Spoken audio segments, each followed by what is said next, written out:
दोस्तों नमस्कार, हरे कृष्णा। दोस्तों वीडियो को लाइक सब्सक्राइब अवश्य करना। वीडियो का सार है श्री कृष्ण विरह में ब्रज और गोपियों की दशा। तो एक सुंदर सी कहानी है, इसे आज हम जानेंगे। भगवान श्री कृष्ण और ब्रजभूमि का एक अपूर्व सुंदर रिश्ता है। लीलामयी प्रभु श्री कृष्ण यूं तो सृष्टि के कण कण में व्याप्त हैं, परंतु ब्रजभूमि को उनकी लीला भूमि कहा जाता है। ब्रज की वह पावन भूमि ही तो है जहाँ की मिट्टी का हर एक बिंदु कृष्ण लीलाओं से रमा हुआ है। ऐसे में आप ही सोचिए, ब्रजभूमि के प्राण श्री कृष्ण अगर किसी कारणवश ब्रज से चले जाएं तो समस्त क्षेत्र की कितनी मार्मिकता अवस्था होगी। आज हम आपको ब्रज और ब्रजवासियों की इसी विरह व्यथा से अवगत कराने जा रहे हैं। कभी आपने दायित्वों का पालन तो कभी गोपियों के अभिमान का भंजन करने के लिए श्री कृष्ण ने ब्रज का त्याग किया था। ऐसे में ब्रजवासियों समेत वहाँ के पेड़ पौधे भी जैसे दुख से मूर्छित हो जाते थे। ब्रजवासियों की विरह का उपयुक्त वर्णन श्रीमद् भागवत पुराण में मिलता है। भागवत पुराण के अनुसार जब श्री कृष्ण के चाचा अक्रूर उन्हें अपने साथ मथुरा ले जाने के लिए आए तो इस खबर से पूरा ब्रज व्यथित हो उठा। कोई भी यह कल्पना नहीं कर पा रहा था कि आखिर उनके लल्ला के बिना ब्रज की हालत कितनी करुण हो जाएगी। नंद और यशोदा समेत ब्रजवासियों में से कोई भी श्री कृष्ण को विदा नहीं देना चाहता था। ब्रजवासियों का दुख भांपकर तब स्वयं श्री कृष्ण ने उन सभी को सांत्वना देते हुए समझाया कि मथुरा जाना उनके उस उद्देश्य का हिस्सा है जिसके लिए उन्होंने अपना कृष्ण अवतार लिया था। लेकिन ब्रजवासियों का हृदय कहाँ इन बातों को समझने वाला था। उनके लिए तो सबसे बड़ा आघात यही था कि उनके कान्हा ब्रज छोड़कर जा रहे हैं। अंत में कई बार समझाने के बाद ब्रज में उपस्थित सभी ने अपने हृदय को सशक्त करते हुए श्री कृष्ण और उनके दाऊ बलराम को विदा किया ताकि दुराचारी कंस के अत्याचारों पर विराम लगाया जा सके। तब मथुरा की मुक्ति के लिए श्री कृष्ण ने ब्रज का त्याग किया। लेकिन अपने कान्हा से दूर होकर ब्रज की समस्त गोपियां इतनी व्यथित हो गई कि कालांतर में श्री कृष्ण को उनकी इच्छा का मान रखते हुए ब्रज लौटना पड़ा।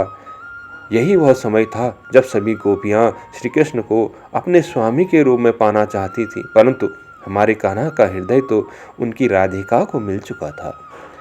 फिर भी सभी गोपियों का आनंद देने के लिए श्री कृष्ण ने ब्रज में महारास का आयोजन करवाया था।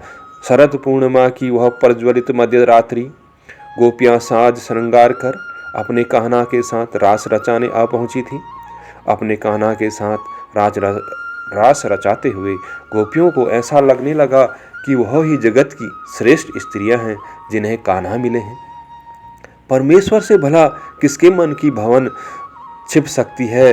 श्री कृष्ण को झट से एहसास हो गया कि रास रचाते हुए गोपियों को अब अपने ऊपर गर्व होने लगा है। ऐसे में सहसा ही वह ब्रज से अंतर्धान हो गए। जब गोपियों को इस बात की सुध मिली कि कान्हा कहीं चले गए हैं तो उनके सिर पर जैसे आसमान गिर पड़ा। सभी गोपियां उन्मादी होकर अपने कान्हा को ढूंढने लगी। हालत ऐसी हो गई कि जैसे ही अपने गजराज को खोकर हंसनी उन्माद हो गई हो। रास्ते में गोपियों को जो भी मिलता, पत्थर, लता, तरुण इत्यादि, वह सभी से कृष्ण का पता पूछती व्यथित हृदय के लिए। गोपियां चारों ओर कृष्ण को पुकारती मगर उन्हें कोई जवाब नहीं मिलता। बार बार कृष्ण को पुकारती, कान्हा कान्हा। ऐसा प्रतीत हो रहा था जैसे शरद पूर्णिमा की रात्रि को समस्त ब्रज में अंधकार सा फैल गया हो। धीरे धीरे सभी गोपियां यमुना के तट पर एकत्रित होने लगी। अब गोपियों ने व्यथित हृदय से अपने आराध्य को पुकारना शुरू किया।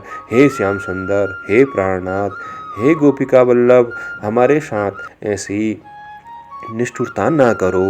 लौट आओ प्राणवल्लभ, हम गोपियाँ तुम्हारे बिना अधूरी हैं। लौट आओ मेरे कान्हा, लौट आओ। गोपियों की ऐसी करुण व्यथा से आखिरकार गिरधारी का भी हृदय व्यथित हो गया। वह गोपियों के समक्ष प्रकट हुए और उन्हें सांत्वना देने लगे। प्रभु की सांत्वना भरी वाणी सुनकर तब सभी गोपियों का विरह, ताप और रोष कहीं गायब सा हो गया। श्री कृष्ण से जुड़ी यह मनोरम कहानी हमें यह सीख देती है कि कभी भी मनुष्य को अपने हृदय में अहंकार को स्थान नहीं देना चाहिए, क्योंकि अहंकार मनुष्य के जीवन में बहुत बड़ी क्षति लेकर आता है, फिर चाहे वह किसी भी क्षेत्र में क्यों न हो। तो आपने जाना कि श्री कृष्ण और उनकी लीला भूमि ब्रज का रिश्ता कितना मधुर और सुंदर था। क्या आपको यह जानकारी अच्छी लगी? अगर आपको यह जानकारी अच्छी लगी, अगर आपको हाँ, तो ऐसी और रोचक जानकारियों के लिए आप बने रहिए XYZ पहाड़ी लाइफस्टाइल में। आपको इसी तरह की बहुत सारी कहानियाँ और कथाएं सुनने को मिलेंगी। Thank you for watching.